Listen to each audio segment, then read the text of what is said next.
Slight change of subject. Sure. President Biden discussed a potential ceasefire in Gaza while getting ice cream in New York City yesterday. He hopes to have a deal by next Monday. Morgan, that is a very sensitive topic to be discussing so casually inside an ice cream shop. I mean, what do you think about this?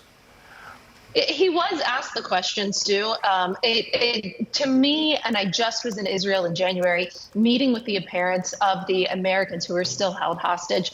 And really, I just cringed whenever I saw this video because, number one, he did not talk about the Americans at all. I mean, I want to know, we still have 6 Americans that have been held hostage by a terror group since October 7th.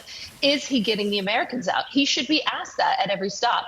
Second, why are we calling it a ceasefire? It used to be a humanitarian pause. Then there was a temporary ceasefire. Now Biden is using the language of the hard left, the language of Hamas by calling it a ceasefire. I mean, we'll see what happens. But so far, we're only talking about getting 35 to 40 of the hostages back. And that would leave at least another 100 behind. This deal does not make sense to me so far. I sense that he said this just casually in an ice cream store because he wants to influence today's Michigan primary, where he is under a great deal of pressure from those who do not support his Israel policy. So it says casually, ceasefire by next Monday. That is outrageous.